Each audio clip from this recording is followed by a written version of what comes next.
In the heart of California, a seemingly ordinary commute took a turn for the supernatural. Under the soft, silvery glow of the moon, our main character, a regular, hard-working guy, steps onto the late-night train, oblivious to the spine-chilling journey that awaits him. It's just another day, or so he thinks, his mind filled with the mundane concerns of everyday life. Little does he know he's about to be hurled into an unsuspected whirlwind of spectral adventure. The train, usually bustling with the humdrum of weary commuters, bears an eerie silence tonight. The usual symphony of hushed conversations, rustling newspapers, and the rhythmic clatter of the wheels against the tracks is conspicuously absent. Instead, an unsettling quietude blankets the train, the air thick with an uncanny stillness that sends an involuntary shiver down his spine. There's a prickling sensation at the back of his neck, a sense of unease that he can't shake off. The train's cold, metallic interior seems to be closing in on him, the flickering lights casting long, grotesque shadows that dance ominously on the carriage's walls. He feels an inexplicable chill creeping up his spine, a cold dread that gnaws at his gut.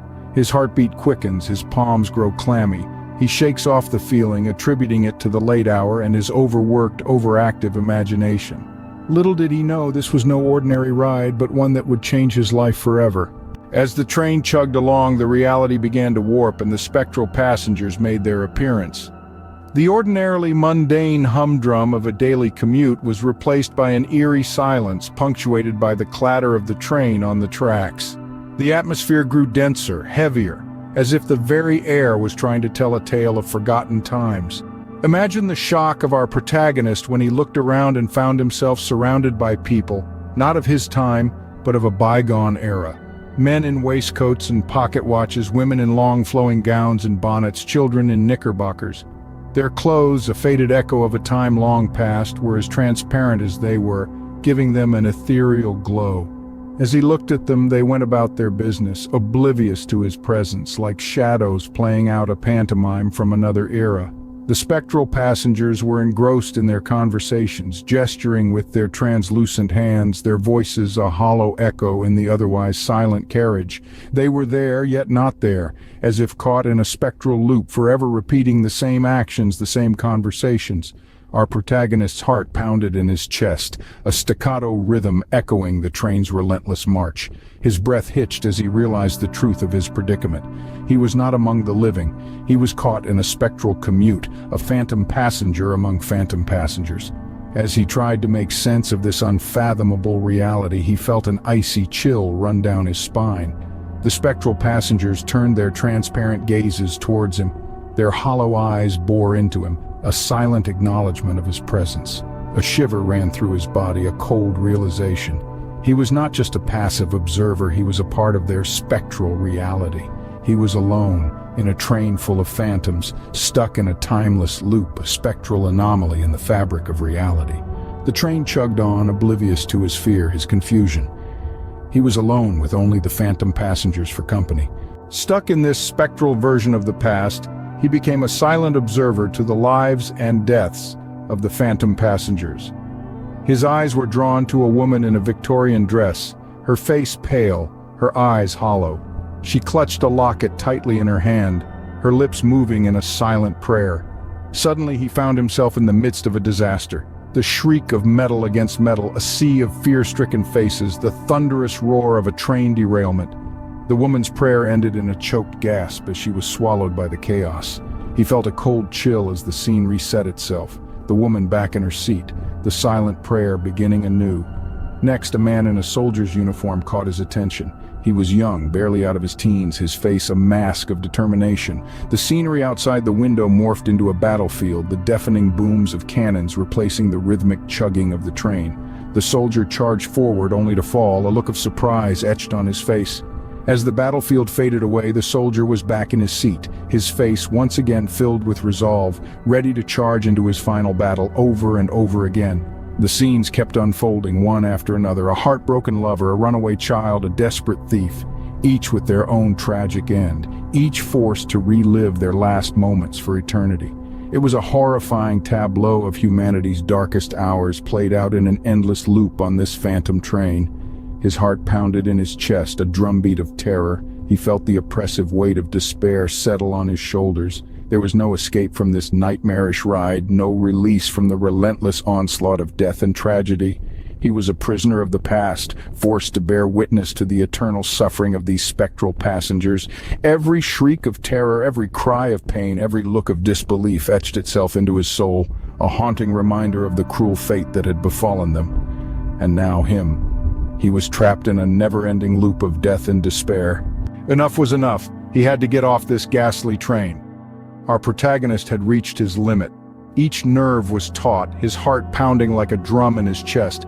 He had to escape this spectral locomotive, this time-trapped ghost of a train. His first instinct was to pull the emergency brake, but it was as immovable as a mountain. His fingers slipped off the cold, unyielding metal. It was as if the train was mocking his futile attempts at freedom.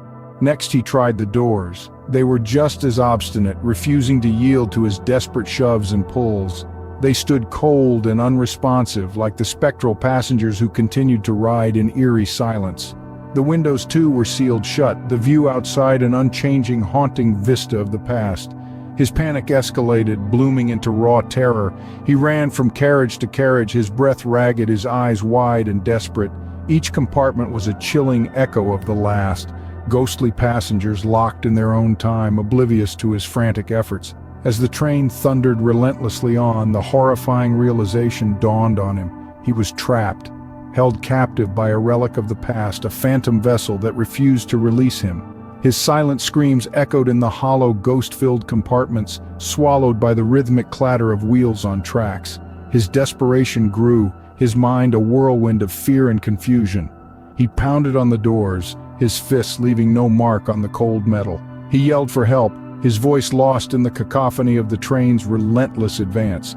He was a prisoner, held captive by a spectral train that seemed to have a will of its own. His heart pounded in his chest, each beat a drumroll of dread. He was alone, trapped in a chilling echo of the past, a prisoner of the phantom train. His escape attempts were fruitless, his fear tangible. But no matter how hard he tried, the train wouldn't let him go. As the hours turned into days, the train ride seemed to go on forever. The endless clatter of steel wheels on tracks had become a haunting symphony, a chilling testament to the inescapability of this spectral commute. Our protagonist's heart pounded in his chest, a drumbeat echoing his mounting dread.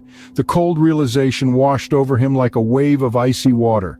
He was trapped in this phantom journey, locked within the confines of this ghostly locomotive, forever destined to travel through time without a destination. His desperation grew with each failed attempt to connect with the spectral passengers. The ghostly figures, entrapped in their own tragedies, seemed oblivious to his pleas, leaving him in an abyss of solitude. The train's eerie whistle was the only response to his cries, a chilling reminder of his grim predicament. Each passing moment chipped away at his sanity like a sculptor relentlessly carving at a block of marble. His mind teetered on the brink of despair, threatened by the darkness that sought to consume him. He questioned his reality, his existence, and even the fabric of time itself. The relentless journey seemed to warp his perception of time, days blending into nights, weeks into months. He was lost in a limbo of perpetual motion, the monotonous rhythm of the train becoming his only constant. His hope was fading, but then he saw something, a light at the end of the tunnel. With renewed hope, he rushed towards the light, praying for an escape. His heart pounded in his chest as he dashed, the spectral echoes of the phantom passengers receding into the ether. The light, tantalizing, promising, grew brighter with each stride. The chill of the spectral train began to fade, replaced by a sense of urgency and desperation. But as he neared the light, it suddenly went out, plunging him back into darkness. What happens next? Well, that's a story for another time.